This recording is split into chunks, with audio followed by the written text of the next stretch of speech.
But now I want us to think about other pictures that happen in our life. I was actually at a business conference and everyone was sitting around the table and I started telling my stories and every single one of them had, oh yeah, the doctor said I'd never be able to move my back again. The doctor said I'd never be able to walk again, use my arm again. And they all are fully functioning people. So those things definitely happen a lot. But let's also apply this to a real world. Now I want you to think about people like Oprah Winfrey, Steven Hmm. Spielberg, Albert Einstein, Lady Gaga, Michael Jordan.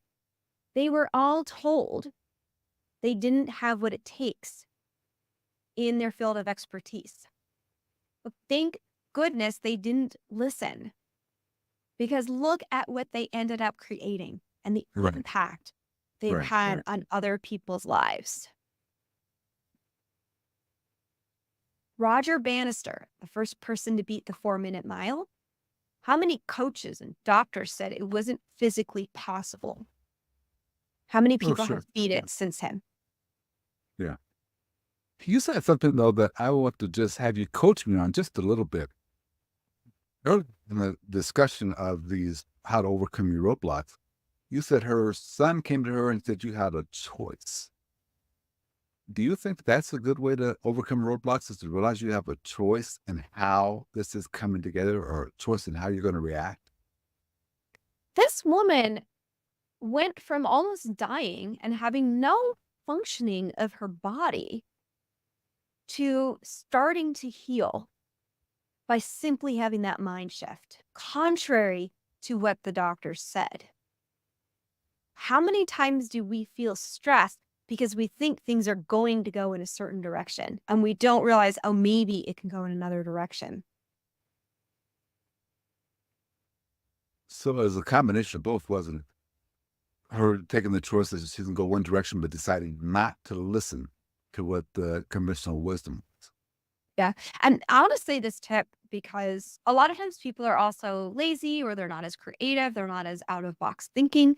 So, all of you listening, you are probably more out of box thinkers.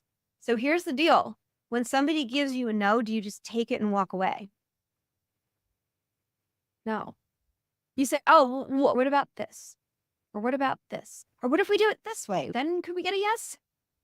Okay. Start to ask questions because that person doesn't always know the out of the box. Maybe sometimes you just need to talk to the manager who has more control over things, but you don't have to take those no's. You can find the yes. Okay, so that's a good point. You don't have to take the no's. You can find the yes, and you don't need to listen to what everybody says. When you're trying to decide what to listen to and what not to listen to, The first thing I'll actually say is don't say anything to anyone if the concept feels vulnerable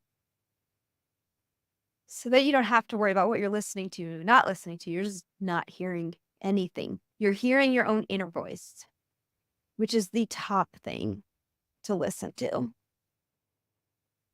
When others talk, I remember when I was buying my house on the Oregon coast. Oh, it's going to be all the bad weather.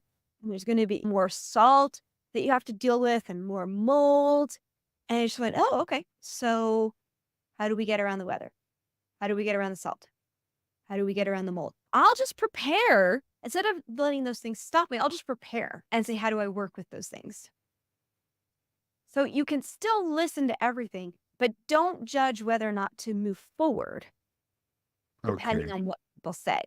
I remember last year too, this one gentleman who I thought he was going to be one of my tickets as a partner for the Valentine's soiree to make it a successful big event. And Right. he was the one who started going, I don't think it's going to happen because too many people are coming out of the pandemic and they don't have money to donate and they don't want to go out and do things. And Yeah. I had 40 people at the event like during the pandemic, because we spread out in a room, I had 80 people the year before. All of a sudden, I have 250 people at this event. I raised $50,000 over 3 months. Hmm. Because you didn't listen to that advice from the person who you felt had the ticket. Okay. Yeah. And he wasn't really saying anything constructive. Like, there was nothing that I could do with that, if that makes sense. Mm. If he was, I actually, I can say this because for a moment for the charity Jubilee, Because again, people were worried, are we going to be able to get big donations? And I thought, all right, let's just get a bunch of small donations instead, because it's easier for people to give $5 or $20, right, than a few thousand. So let's just approach more people and get smaller donations. So that could be one way to do it, is if it's like clear fact, nobody's going to give you a big chunk of change. There's another thing we did. See, this is where the out of the box thinking comes in. We had a sponsor who said, okay, I have a solar program where if you have these two electric companies, and then we'll set it up so they tap into our solar farm, and then you're going to get a 5% discount on your electric bill every month. Mm. And we're going to donate $50 to $100 to your charity for you signing up with us. And we're going to give you a $100 Amazon gift card. So we just created a win-win where it didn't cost people anything, create an opportunity to give money back into the system and for the charity. Okay. So habit number 4 from Stephen Covey, create a win-win situation. That's critical.